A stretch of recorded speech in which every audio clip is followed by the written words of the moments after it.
Hey, I'm the Netherrealm Nobody, and this is the MK10 of Mortal Kombat 3.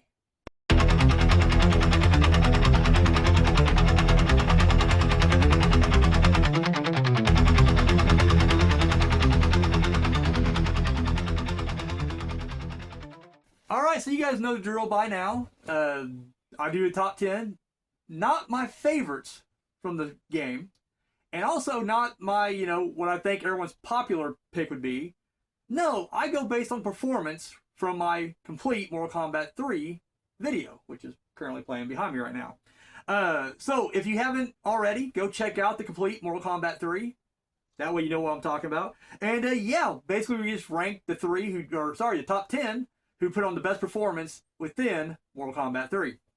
So, without any further ado, let's get into it. And this is the one show I guess I should explain to some some newbies out there. You gotta remember, every video could be someone's first video. This is the one show I do completely in kayfabe. So, this is the last time I'm breaking that wall. So let's get into it, shall we? First off, guys, address the elephant in the room. How crazy this is. When Raiden gave me the job to broadcast this top 10 after each Mortal Kombat tournament, I figured, honestly, I'd be doing like one every 50 years. Like that was the standard for the longest time. In the history of Mortal Kombat, for the most part, it's always just been once every 50 years. Now, we got control. Well, I say we. I know I'm technically part of the Netherrealm now, but still, Earthrealm got control back after Mortal Kombat. But then, Outworld challenges for Mortal Kombat 2. So I get it. I had to come back. But this was not part of the plan. This wasn't even... this wasn't supposed to happen at all. And here I am, literally, covering my third Mortal Kombat tournament in like 3 years, 4 years. It's insane. It's unprecedented. That's all I'm saying. That's all I'm saying. But let's get on to it right now. Here is the top 10, the MK10 from Mortal Kombat 3. Coming at number 10, making her debut, is Sindel. Now, say what you want about their politics, but I'll tell you right now, the Emperor and the Queen aren't afraid to get their hands dirty. They're out there on the front lines fighting.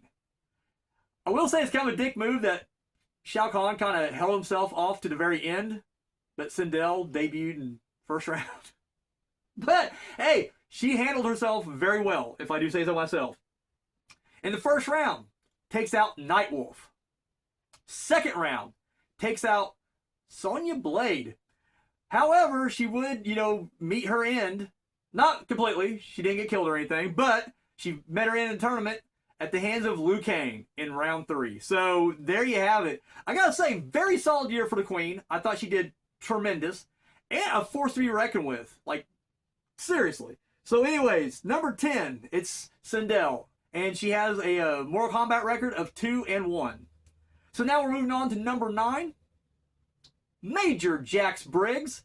I should really mention here, I should mention he's also new to the top 10. But you're going to be wondering why. Because this dude kind of got jobbed out 2 years in a row. The way we do the stats here and everything, I mentioned back in my Mortal Kombat 2 MK10 that, basically you roll your stats over, and seniority does play a big part of that. Now, we had a mass exodus of combatants this year. I mean, Katana, Scorpion, Johnny Cage, unfortunately, Raiden. I mean, these guys did not return. And so, no Reptile. A lot of people just gone. And, we had a lot get killed as well. So, I mean, it's literally like, we got this big gap. So, all the guys who were kind of new in Mortal Kombat 2 bumped up. And then everybody who's new this year is underneath here. So, again, it took a while to work some of these down. And that's kind of where a good handful of these are kind of at right now. They kind of got their spot just due to legacy more than anything else. And, yeah, Jax did not have a great year. Now, he has a great look. And I thought he was going to do great. He came in with the big-ass bionic arms. I was like, where the hell did you get that done at? Insane, right? However, first round loss to Shiva. Nuts. Boom. Came in, jobbed out completely. Yeah. Thank God for legacy, right? That's it. Weird thing is, Shiva didn't even earn a spot. She didn't even make the top 10. Spoiler alert. Sorry. Anyways, so Jax Briggs, he's coming in at number 9. And he has an overall Mortal Kombat record of 0-2. So there's that. So now we move on now to number 9. We have Smoke, making his debut in the top 10 as well. For a second year in a row, this dude kind of showed up as a surprise. You know, he wasn't listed in the first one, came out as a secret combatant. And then this year, he wasn't even on the roster. So from what I understand, I'm sure you guys have heard the story by now, but literally, all these cybernetic warriors from the Lin Kuei who showed up at the tournament, they literally were just, they weren't representing Earthrealm. I mean, I guess if they would have won, Earthrealm would have, you know, still got it, but they were literally just trying to kill Sub-Zero. And he got himself wrapped into this. But Smoke was truly a wild card because apparently something malfunctioned when they were transferring his soul into the robot. And anyways, no one knew if he was actually going to be on what side or whatever. Now, it turned out he just went after Sub-Zero anyways. In fact, they would actually meet in the round 2. And he'd go ahead and, you know, Sub-Zero handed him his ass. So anyways, so Smoke would be defeated. But again, that legacy rule kind of helped him out. So, yeah, comes in at number 8 with an overall Mortal Kombat record of 0-2. But you know what? He was impressive. And I must say that. Like, I say Sub-Zero handed him his ass. It was a pretty good fight. So, in all honesty, you know, Smoke definitely held his own and was actually one of the better of the cyborg, you know, warriors. So, there you have it. So, now we're moving on to number 7. This guy actually dropped the spot from last year. He was number 6 last year. But this year he's dropped to 7. Another secret surprise opponent, Noob Saibot. Again, Khan held him off towards the end. Came out, they had a secret match, just him and Liu Kang. However, much like his, you know, appearance last year, to the same guy, loses 2 years in a row to Liu Kang. Noob Saibot. He's 0-2 as well. But, you know, he's number 7. He's hanging in there. Again, legacy. There's number 6, though. Number 6, Sub-Zero. Yeah, this guy, he's, you know, he has a home, I guess, within Earthrealm, but his clan is no more. Kicked out for having a different belief system and not wanting to convert over to being a cybernetic warrior. But he held his ground, and it paid off for him. Yeah, first round, defeats Sector. Not just defeats Sector, kills him. Icicles his ass, blows him up. Insane. Second round, defeats Smoke. Wouldn't expect the Smoke to be there. He shows up. Sub-Zero still puts him down. However, he would fall in the third round to Shang Tsung, as he did the year before. So, again, we're getting a lot of rematches that pretty much had the same result from last year, this year as well. So, however, Sub-Zero, he has an overall record of 3-2 at Mortal Kombat. So, not doing too bad for himself. Because again, you only have one winner, so everyone's going to have some losses accumulated there. So, the fact you got 3 wins, it's pretty good. So, we're now halfway through this MK10. I'm curious to know what you guys, how you would rank these. Whether if you're doing it by just your favorites, or what's considered the right answer in the Mortal Kombat community, or you watch the video and you're ranking it based on the performance there, let me know in those comment section down below. Now, we got that out of the way. I did not bring, had a little can of soda around here. My throat's getting a little parched. It's behind the camera. I'll suffer through for you guys. All right, so number 5, also new to the top 10 this year. Making his debut in this game, or in this tournament, Mataro. What a beast of a monster this guy was. He was chosen to be the general, the lead of the extermination squads. And, yeah, pretty much became Shao Kahn's right-hand man this year. Only had, you know, much like Goro and Kentaro before him, though, he was treated like, almost like, he's not the main guy. He's a sub guy. You know, he's not the boss. I don't know what you'd call him. Sub boss, maybe. I don't know. Either way, he was the guy you had to get to the end. But just like Goro and Kentaro before him, Motaro fell at the hands of Liu Kang. Semi-final match, didn't go anywhere. But, much like his predecessors, dude was fucking powerful. I've never seen a Centaur, but he's part of the Centaurian race. Did I get that right? Dude's a fucking half horse, half man monster. Dude's huge. And it's crazy because every time they kept like throwing stuff at him, like every time Liu Kang would be like, fireball, it just come right back at him. I don't know what kind of power this guy had over him, but my God, I'm really shocked that Earthrealm pulled out the win here. I was not expecting, I wouldn't expect Liu Kang to get past Motaro when I first saw him. Once the fight went on, I was like, okay, Liu Kang's got this in the bag. But up until that point, very intimidating.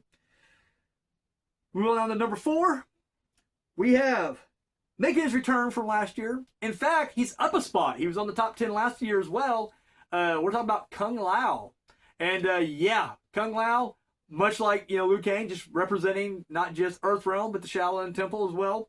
And came in. He defeated Cabal in the first round. However, he would lose the Shiva in the second. Shang Tsung. Get my stuff mixed up here. Yeah, he defeated Cabal in the first round, but in the second round he would lose to Shang Tsung. And again, that's who he lost to last year as well. But still had a phenomenal showing. Again, there's no shame in losing to Shang Tsung. So, Kung Lao, number 4, and he has an overall Mortal Kombat record of 4-2. So, pretty good. Pretty good. We move on now to number 3.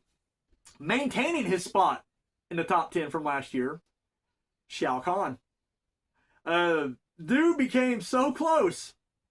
I mean, the tactics he used to try to get Earthrealm this time around were pretty underhanded. I thought he did some underhanded shit last year, but this one kind of takes the cake, Some kind of marriage loophole, merging the realms, taking everyone's soul, killing the survivors. That's messed up, Mr. Khan. But, however, one guy was able to take him down. Much like last year, he held himself off till the very last. He was the final combatant in the finals. However, Liu Kang still defeated him. And this time he blew up. Like last time he turned to stone and blew up. This time he just in the light and blew up. But I don't think that works anymore. Like they're saying Shao Kahn's dead. I have my doubts.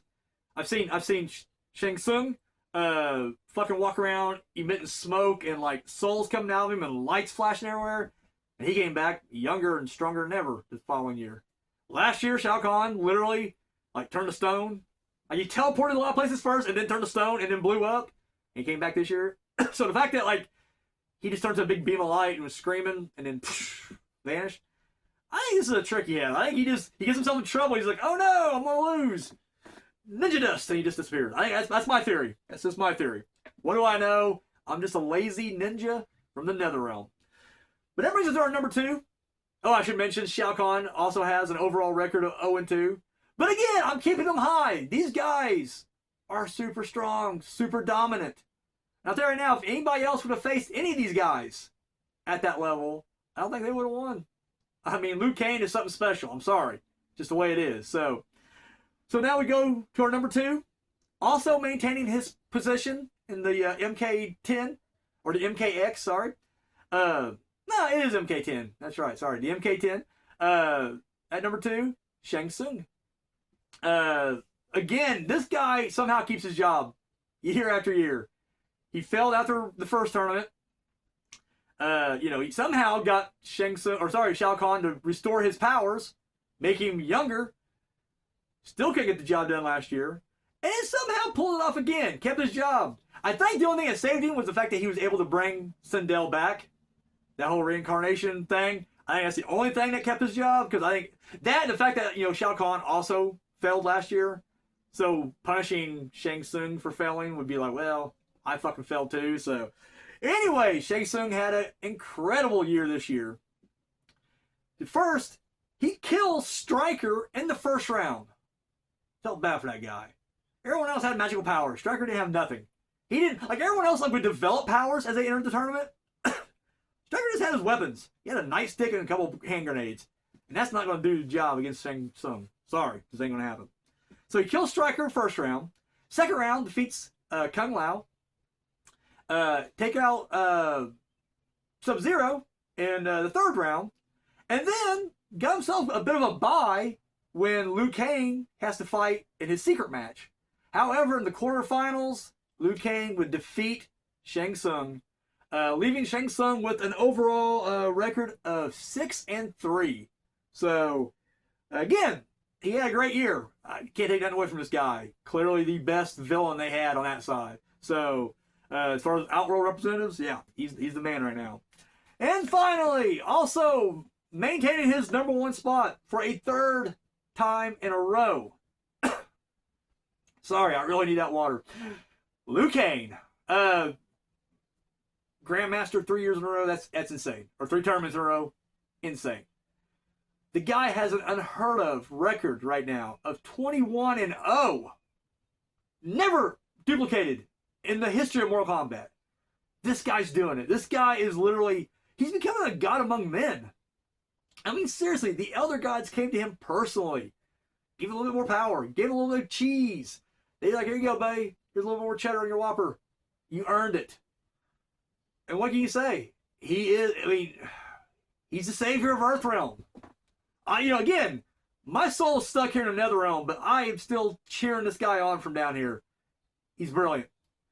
First round, takes out Cyrax. Second round, takes out Shiva. Third round, takes out Sindel. Then they try to screw him, throw a noob sideball at him in a secret match. Took him down as well. Took out Shang Tsung in the quarterfinals.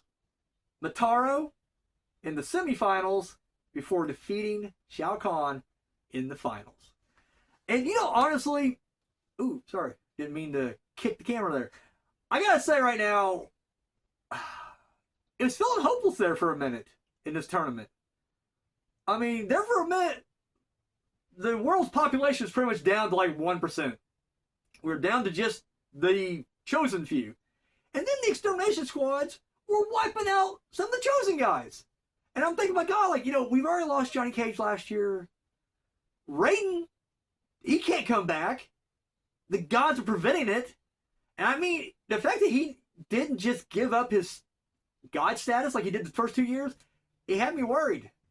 But I think he honestly just had faith that Liu Kang clearly is like the chosen among chosen and would, fight on, We're all proud. Even Katana came back through the portal at the end to thank him personally for not just, saving Earthrealm, but again, saving Outworld. I mean, Shao Kahn's reign is over. And she's been rebelling ever since. She broke away from the group last year. So, yeah, again, it was a crazy top 10. But I want to know what you guys' top 10 was. What's your MK10 for Mortal Kombat 3? Let me know in the comment section down below. That's all I got, guys. Thank you for joining me, and till next time.